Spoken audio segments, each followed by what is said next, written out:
د افغاني سرې میاشتې ځانګړې ونې مراسم د بلخ والي محمد یوسف وفا په وینا سره پیل شول. ښاغلي وفا وویل چې د افغانستان اسلامي امارت هوډ لري چې په ټولو برخو کې د خلکو د اساسي اړتیا د پوره کولو لپاره لازم اقدامات وکړي.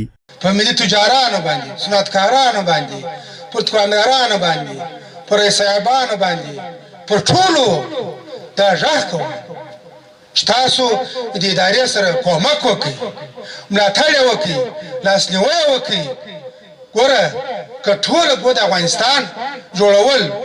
د بلخ والي د خپلو خبرو په دوام کې وویل چې د افغانستان اسلامي امارت د امیر المؤمنین شیخ الحدیث مولوي هیبت الله اخونزاده د هدایاتو پر بنسټ باید د اسلامي امارت د سرتیرو شهیدانو کورنۍ ته جدي پاملرنه وشي. دا د امیر المؤمنین شیخ حفظه الله یې پرزوینه وه، اول یې دې کارو توجه وکړه، بیا یې وروسته د حکومت په چارو توجه وکړه. بیا ټول افغانستان د کابل تاسو ولیدله چې متعدین وو، دا نور ګدایان ټول سوه د لې په مزاره کې ګدایان دپاره ځای دغه سو د مجانینو دپاره ګرد د ثانیې شهیدان یاست. نو خبر هم دا کوله هلته مې هم د سرې میاشت سره دا دغه و، د لې مې هم ورته ویل دي چې دا مسکین غریب ګدایي ټول سي، دا خو کور شی نه لري، دا ماښام څه شي وخوري.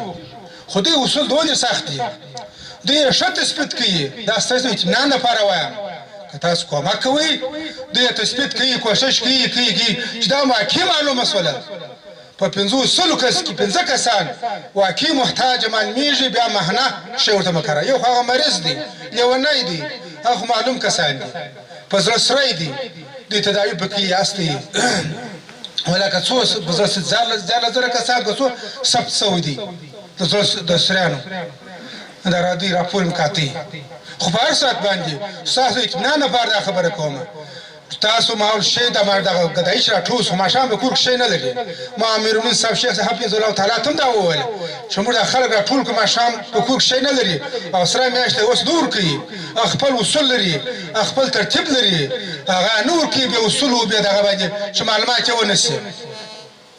بیا د ورسامه ته دې سره خبره وکړه، بیا مې دې سره خبره وکړه، دوی دا کوشش کوي چې معلوم نه کړي شی نور ته مقرروي. په ورته وخت کې د افغاني سرې میاشتې مسؤلین په شمال زون کې د خپلو لاسته راوړنو یادونه وکړه. دوی د ځانګړې ونې پیل د بېوزلو خلکو د لومړنیو اړتیاو د پوره کولو لپاره مهم او ارزښتناکه ګام وباله، او د افغانستان اسلامي امارت مسؤلینو، ملي سوداګرو او د ټولنې د مختلفو خلکو څخه یې وغوښتل چې له دوی سره دوامدارې مرستې لپاره همکارۍ ته دوام ورکړي.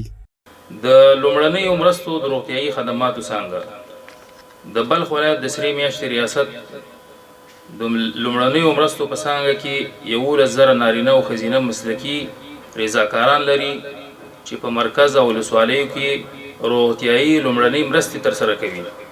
یادو رضاکارانو په تیر یو کال کې تر 40,000 څخه زیاتو هیوادوالو ته لومړنۍ مرستې ترسره کړي. د یادونې وړ ده چې د افغاني سرې میاشتې له خوا هر کال په 24 د میزان د پیسو مرستو راټولولو لړۍ پیلیږي چې موخه د طبیعي پیښو له زیانمنو سره مرسته ده.